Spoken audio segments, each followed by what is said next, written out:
Abra sua Bíblia em 2 Reis 5.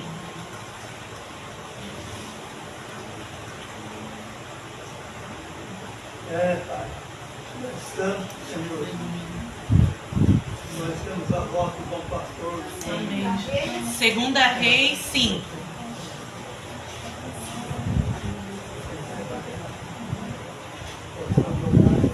Amém? O número 1, tá? Versículo 1. Naamã, comandante do exército do rei da Síria, era grande homem diante do seu senhor, e de muito conceito, porque por meio dele o Senhor tinha dado a vitória à Síria. Ele era homem de guerra, ele era herói de guerra, porém sofria de lepra. Tropas saíram da Síria e da terra de Israel, levaram cativa uma menina, que ficou ao serviço da mulher de Naamã.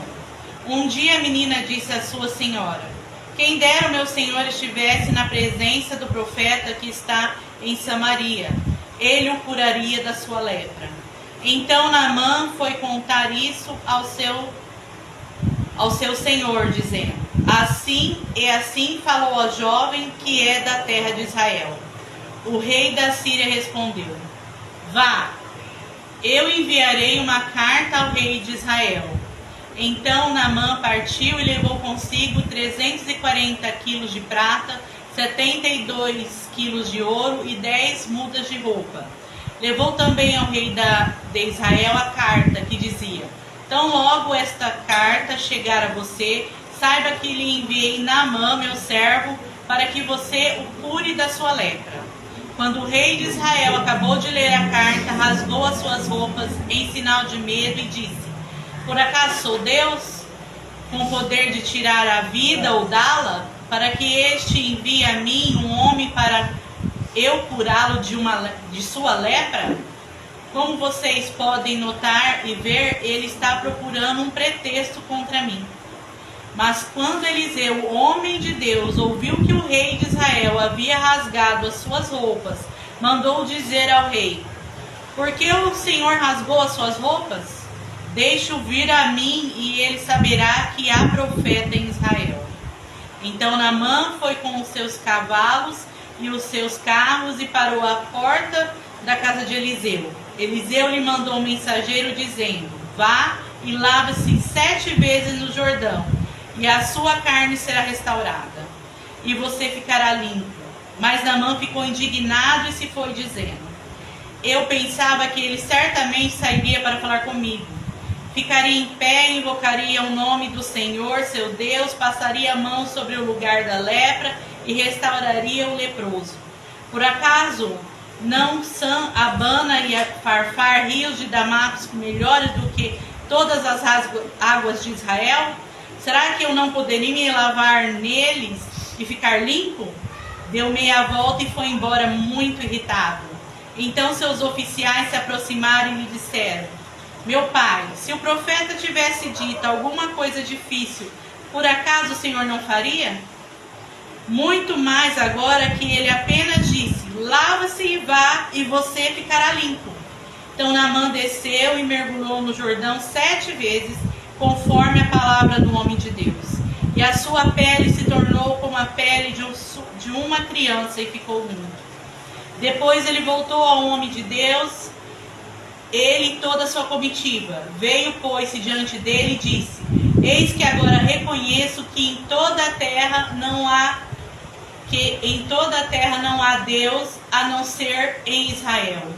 E agora, por favor, aceite um presente de seu servo. Porém ele respondeu: tão certo como vive o Senhor, em cuja presença estou, não aceitarei nada. Naamã insistiu com ele para que aceitasse, mas ele recusou. Então Naamã disse: se você não quer, então peço que seja permitido a este servo levar 2 mulas carregadas de terra, porque este seu servo nunca mais oferecerá holocausto nem sacrifício a outros deuses, a não ser ao Senhor.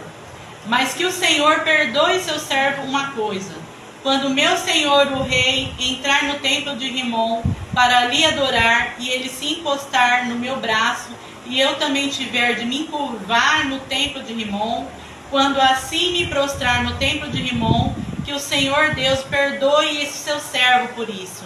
Eliseu lhe disse: vá em paz. Essa palavra foi me dada para meditar pela Michelle, dia 7/4. E desde lá Deus vem falando comigo a respeito. Várias coisas nessa palavra tem, mas a principal é a obediência. A obediência à palavra que foi liberada do profeta. Obediência que ele foi lá e mergulhou. E obediência quando ele se viu que só há Deus em Israel, que há um único Deus. E mesmo ele tendo que ir e obedecer ao seu Senhor, né, o rei dele, mesmo ele indo ter que ir no templo, o coração dele era obediente a Deus. Ele não servia mais aquele Deus pagão, mas ao Senhor dentro do seu coração.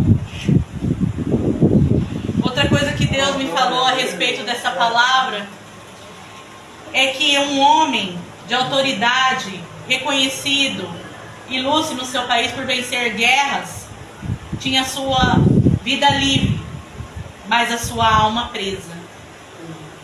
E uma serva que estava ali, israelita, judia, cativa, presa, numa terra que não era dela, ela estava presa o corpo, mas não a alma.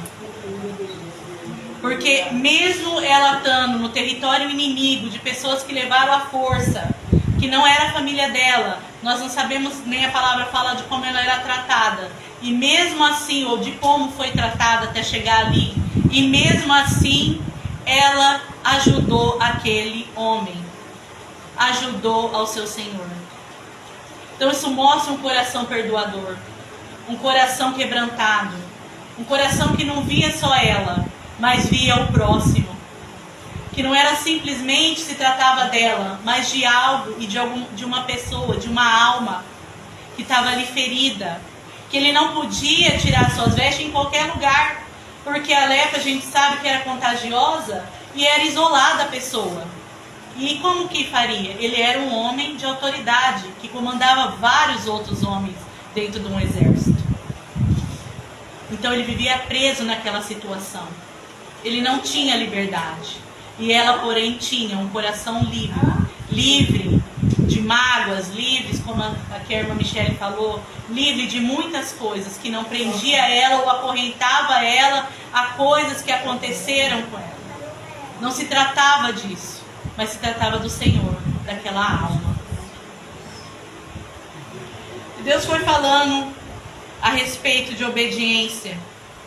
Mesmo ele sendo resistente a início, quando a palavra foi liberada pelo profeta, dele ir até o rio, porque o profeta nem foi lá falar com ele pessoalmente, mas mandou recado, né? Quer dizer, para um general, uma pessoa de autoridade, seria uma afronta, né? Quer dizer, nem foi lá me receber, nem falou, nem pôs a mão, nem nada. Quer dizer, que respeito que tem por mim, ainda manda eu mergulhar num lugar, né, que para ele era sujo. Mesmo ele sendo resistente, e assim eu trago para algumas vezes que a pastora ou alguém que está ali libera uma palavra, fala algo para a gente fazer e nós resistimos, achando que não é da forma que Deus quer, mas a gente quer fazer da nossa forma, e não é da nossa forma. E assim, mesmo assim, ele sendo resistente, tinha alguém ali com sabedoria e trouxe a luz para ele e falou: faça, porque não é uma coisa difícil. Às vezes Deus pede para você orar mais, para você louvar, para você liberar uma palavra, para você escutar a voz dele, seguir o que ele está te pedindo. Tão simples, e às vezes você dificulta as coisas. Não foi por mergulhar 7 vezes que ele foi curado, mas pela obediência. pela instrução que ele recebeu e ele ter cumprido. E veio a mim assim, que é melhor ter um coração igual Davi, sendo ele pecador, mas quebrantado e voltado para o Senhor, do que ele ter um coração de Saul, que não era pecador, mas era desobediente e rebelde. Porque o maior inimigo de Deus não é Satanás, é o coração duro do homem que não quer escutar o que ele tem para te falar. Esse é o maior inimigo de Deus. E o maior inimigo nosso somos nós mesmos. O nosso eu, o nosso ego, a soberba. O nosso eu que nós temos que matar todos os dias. Esse é o nosso maior inimigo. Não é Satanás. Porque ele está aí, ele sempre vai estar. Mas a gente fala, em nome de Jesus, sai, ele tem que sair, tem que obedecer. Mas e a sua alma? Como que faz? Você tem que matar elas todos os dias. E como eu disse, a palavra foi liberada dia 7 para mim, meditar. Então a palavra vem primeiro para nós, para nos corrigir, para nos exortar, para nos alertar, para nos colocar de pé e diante de Deus. Para colocar no prumo que Ele quer. Não é fácil. Não é fácil. Mas Deus nos sustenta e nos pega pela mão. Eu agradeço a minha oportunidade.